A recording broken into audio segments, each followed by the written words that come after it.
American business ethics do not exist. In business, apparently, you've got to assume right from the beginning that you're dealing with people who have got the morals of barnyard roosters, and you better have good lawyers and large resources and be on your guard. The father of Ghislaine Maxwell, Robert, was a famous business tycoon in the 80s. The Maxwell family had their share of troubles long before the Epstein saga began, and quite a few tragedies. By looking at Ghislaine's background, we can more easily understand how she became such a complex human being. Part philanthropist, saving the oceans, and part predator. Today we are going to look into the mysterious case of Robert Maxwell, a man so mysterious himself, no wonder his death was too. A complicated man who led a complicated life. Robert Maxwell, born Jan Ludwig Hoch in 1923, Ukraine, then Czechoslovakia, was born to a poor Jewish family.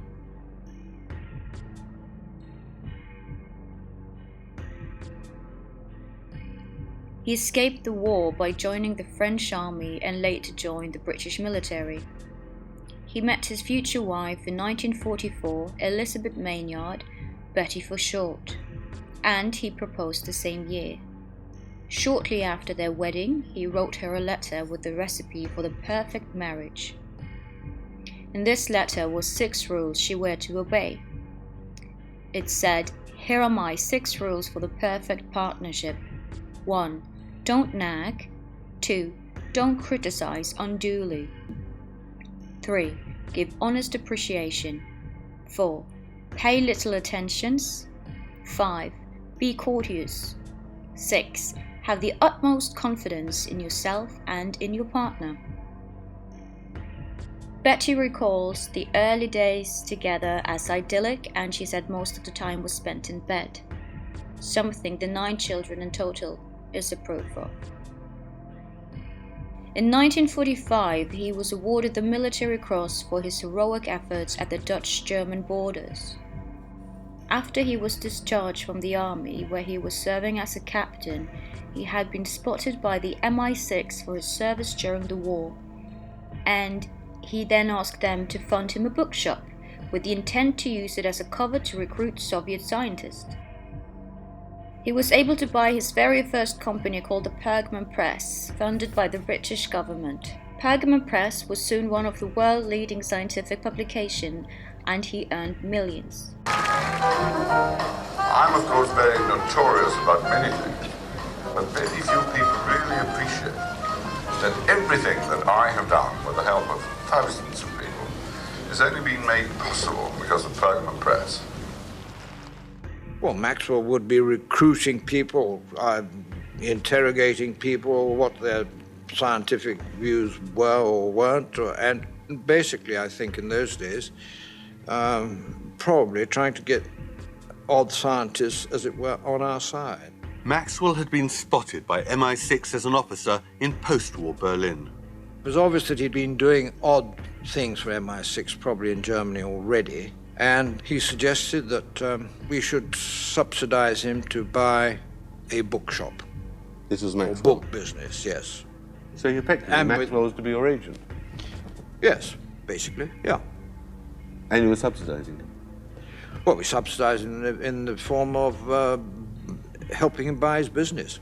Was it unusual for MI6 to do that with businessmen? I don't know of any other case. I was certainly never involved in any other case of MI6 buying a business for anybody. He was evidently special. There was no other man of such scale as Maxwell. I know very well that these kind of continuing relations were not possible without direction of Central Committee and having no objections from KGB.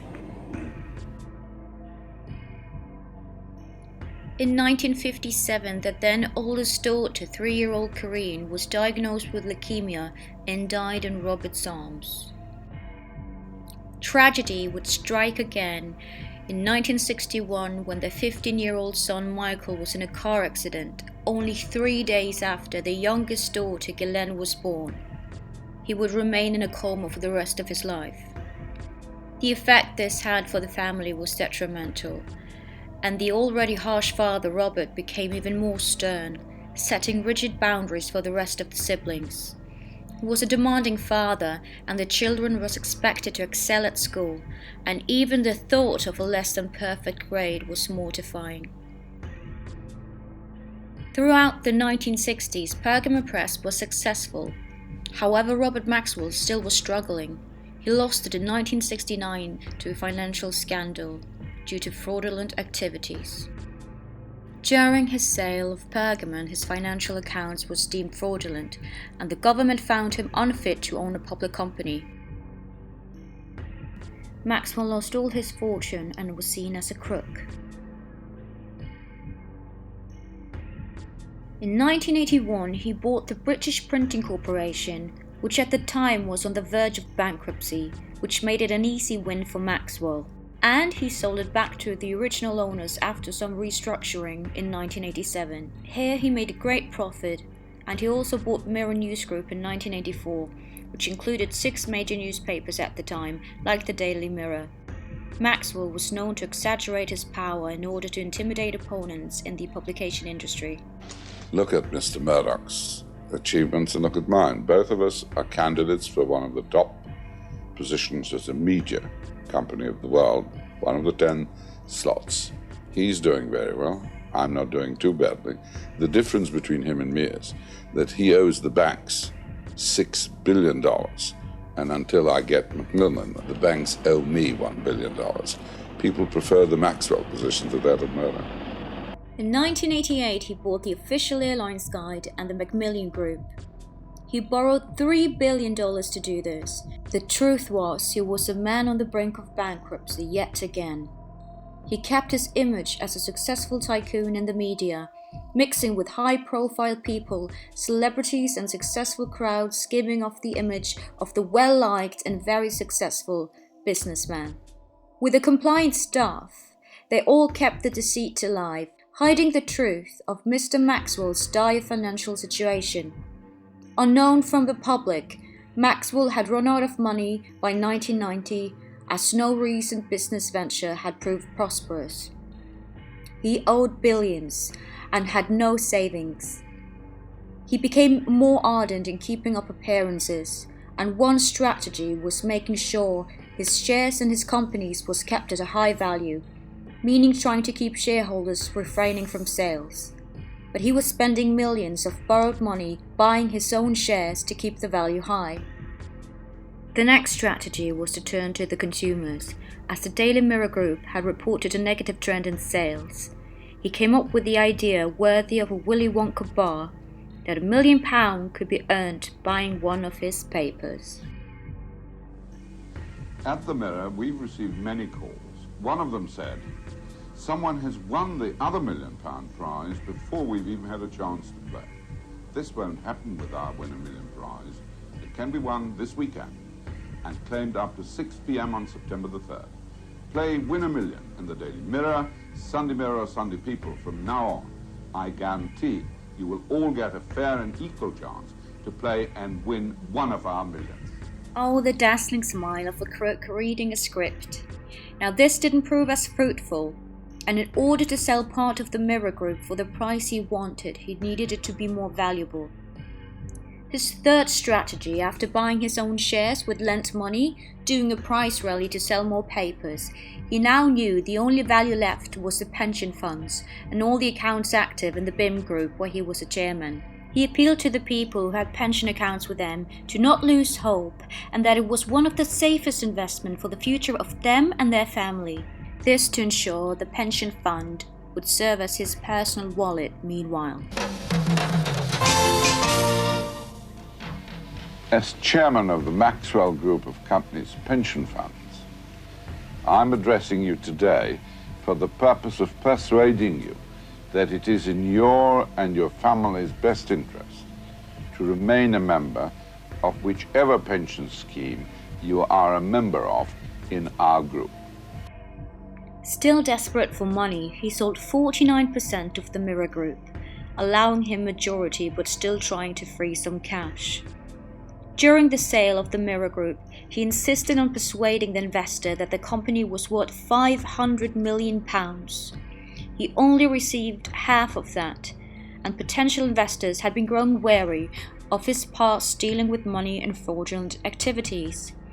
He was asked about his financial misconduct from the 1960s, where he was condemned by the government inspectors on the sale of Pergamon Press. My record since then, as chairman of many public companies, I hope will satisfy even you, sir. Next question. No, you cannot. Next question.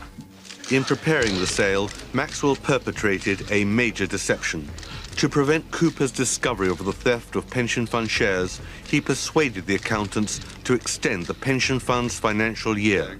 So again, the accountants did not see the share certificates. One name has become synonymous with this fast-paced industry. One man and the company he founded has done more than any other to harness the communications revolution.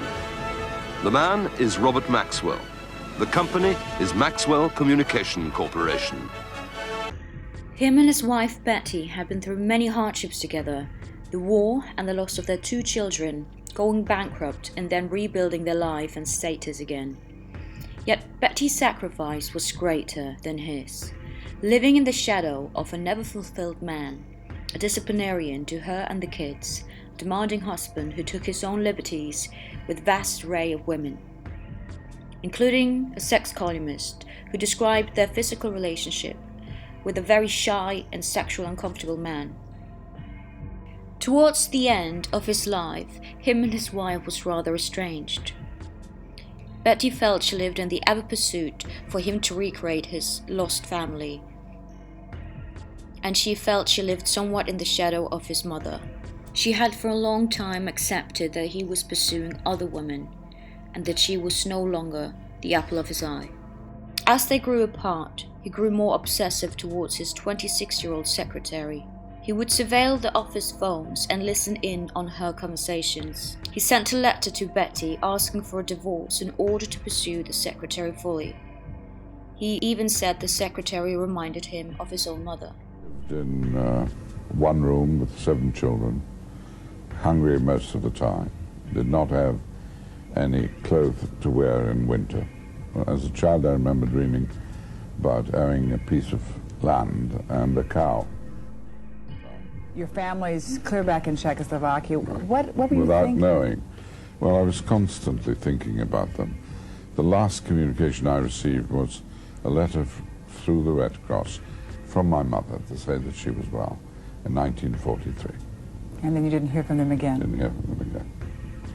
Until after the war, when I met 2 sisters which are liberated from the concentration camp, who told me how they were taken away in 1944 in July and driven straight to Auschwitz and gassed with 5 of my sisters and brothers.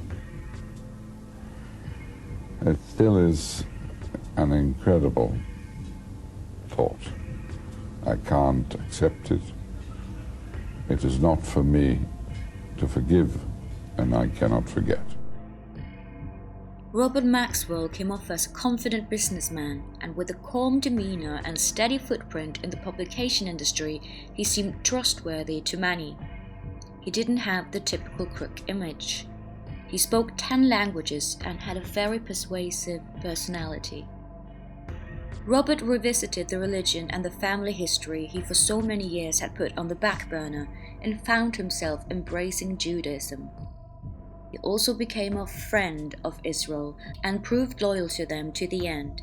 This was evident when a witness against the Israeli military was promised compensation as a source to one of Maxwell's newspapers, and Maxwell himself decided to interview him, and instead of printing the story, he delivered the news to the Israeli government, who then drugged and kidnapped the witness, who was never compensated as promised. It was set up so Maxwell could prove himself to Israel.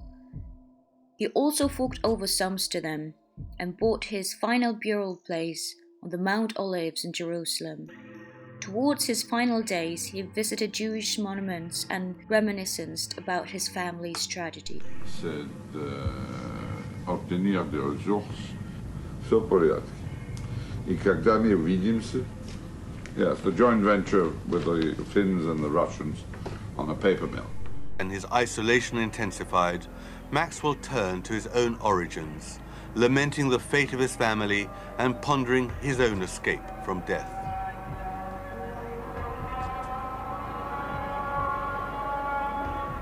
Towards the end of his life, Maxwell organized a conference on the Holocaust.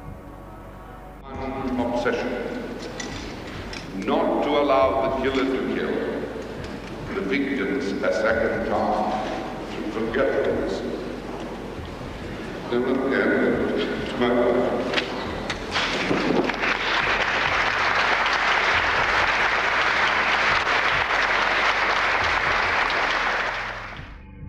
In 1991, his behavior became more and more strange, cooping up in his London apartment for long periods of time, eating a lot and reportedly ate dinners with his bare hands, spending serious money on casinos trying to win back some money, reportedly often betting £30,000 on one spin, and sleeping less and less. As he had just returned from one of his many trips in the fall of '91, two of the main investor banks in his company, Lehman Brothers and Goldman Sachs, were owed $500 million, was threatening to sell shares to recover their money, a sale that would expose the fraud of Robert Maxwell. Swiss Bank was owed $57 million and wanted to alert the fraud department as they had not been paid. With these three imminent threats in mind, and under the excuse that the cold he had gotten recently was still persistent, he decided to spend a few days at his yacht for some well-needed sun and recreation, and flew over there the evening of 29th of October. The captain suggested they opt for the Canary Islands in Spain. The stay was partially filmed by the crew on the Lady Ghislaine. He seemed in a fairly good mood. He said he was going down to get some warm air because he had a cold.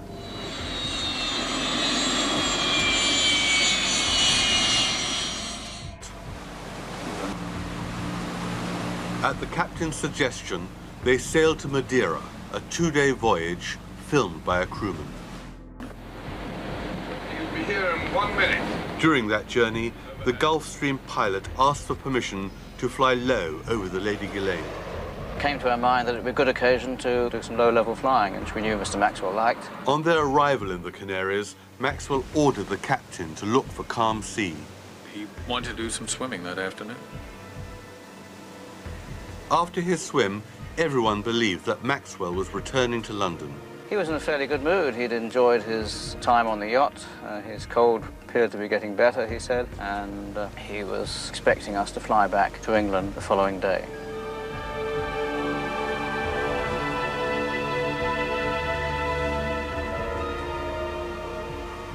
A brief call to London had confirmed that the financial position remained dire. All three banks had carried out their threats. 2 had sold shares and 1 had summoned the police. Maxwell told Ian that he was still too ill to return to speak at an Anglo-Israeli dinner. Of all nights that my father would have wished to have been present, this, I think, would be it. 4 hours later, with no other boat on the radar, Maxwell emerged on the deck. He met the engineer. His cabin, he complained, was too hot. The air conditioning should be adjusted. 30 minutes later, Maxwell phoned the bridge to complain again. He mentioned the cabin temperature. Could he adjust it? And that was the last call the crew received from him. During the next 2 hours, before the crew began their daily chores, Robert Maxwell went overboard into the sea.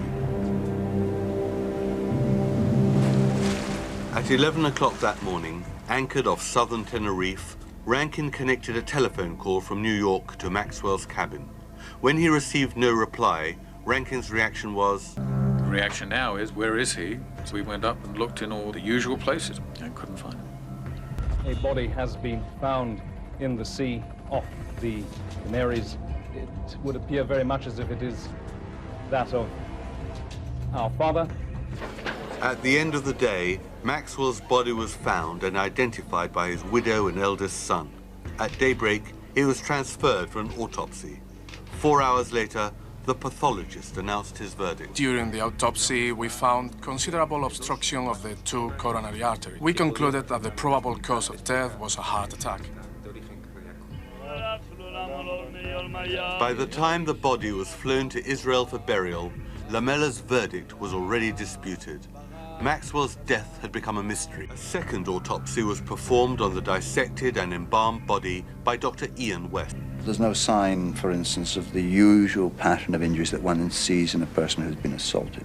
So you concluded? The murder was very unlikely. The Spaniards' finding against drowning because no water was found in Maxwell's lungs was contradicted by West. In the lungs there was a lot of froth, which both the Israeli pathologists and myself noted. And that was consistent with drowning. I think that probably death is due to drowning. I can't prove it.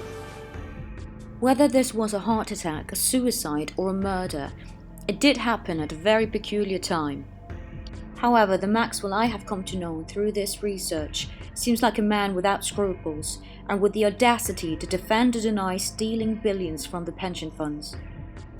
Ghislaine, however, uniquely in our family, has always thought he was murdered. And she's alone in that. It's her profound conviction that that is what happened.